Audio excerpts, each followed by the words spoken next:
Welcome to our channel. We're all about helping you live your best life. Join our community for practical tips and insights on personal development, health, mindset, and more. Hit that subscribe button and let's get started. I remember the day my parents left like it was yesterday.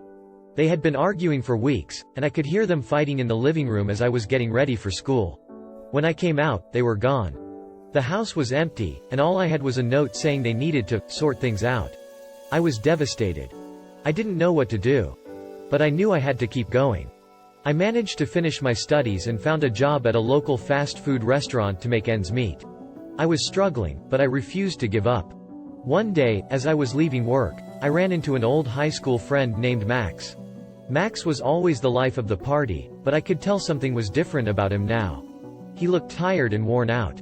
"Hey man, how's it going?" Max asked. "Hey Max," I said. "Not great, to be honest." "What's going on?" Max asked. "I'm just really struggling right now," I said. "I'm barely making ends meet with this job, and I feel like I'm never going to get ahead." Max put a hand on my shoulder. "I know what you mean. I was in the same place a few months ago. But then I started my own business." "Your own business?" I asked.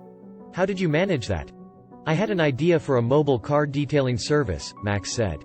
"I spent all my free time developing the idea, and I pitched it to some investors. Now, I'm making more money than I ever thought possible." I was impressed. "That's amazing, Max. But I don't have any good business ideas." Max smiled. "You never know until you try. What are you passionate about? What do you think you could do better than anyone else?" I thought about it for a moment. "Well, I've always loved food. Maybe I could start a food delivery service or something." Max nodded. "That's a great idea. You should start researching it and see if there's a need in the market. And if you need any help, just let me know." I was grateful for Max's encouragement. Over the next few weeks, I spent all my free time researching the food delivery market and working on a business plan. I pitched my idea to investors, and after a lot of hard work, I finally got the funding I needed to launch my business. As the business grew, I started to hear from my family again.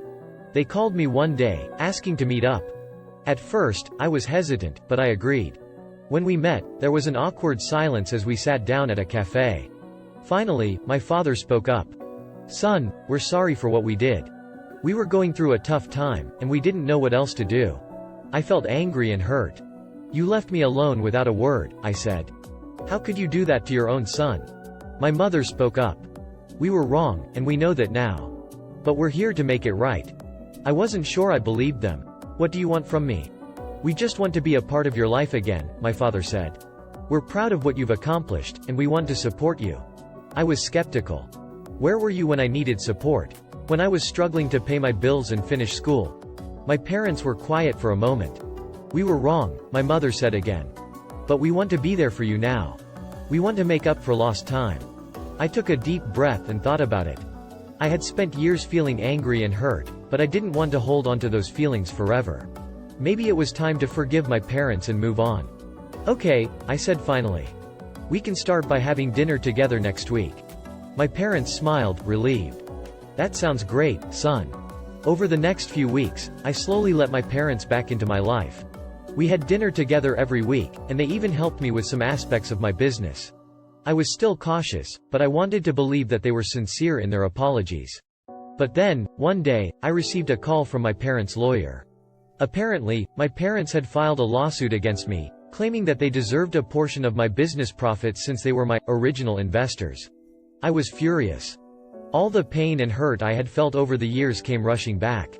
I had let my guard down, and they had used that to try and take advantage of me. I went to see Max, who is now a successful entrepreneur and mentor. I poured out my anger and frustration to him. "I don't know what to do," I said. "I don't want to give them any of my hard-earned money, but I don't want to cut them out of my life either." Max listened patiently. "You need to protect yourself and your business, but you also need to find a way to forgive them if you want to move on." I nodded. "But how do I do that? How do I forgive someone who has hurt me so deeply?" Max smiled.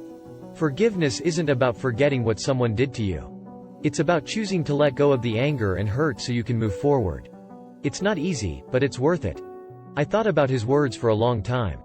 Eventually, I decided to settle the lawsuit with my parents out of court, but I also cut all of my ties with them forever. It was a difficult decision, but it felt like the right one. My business continued to thrive, and I was able to build a new family of friends and colleagues who supported me through thick and thin. And while I still had moments of anger and hurt, I knew that I had the strength to overcome them and continue moving forward. Thank you for watching our video. If you enjoyed this video, we have tailor-made a video on left, and if you missed my latest video, click on the right one. Don't forget to subscribe.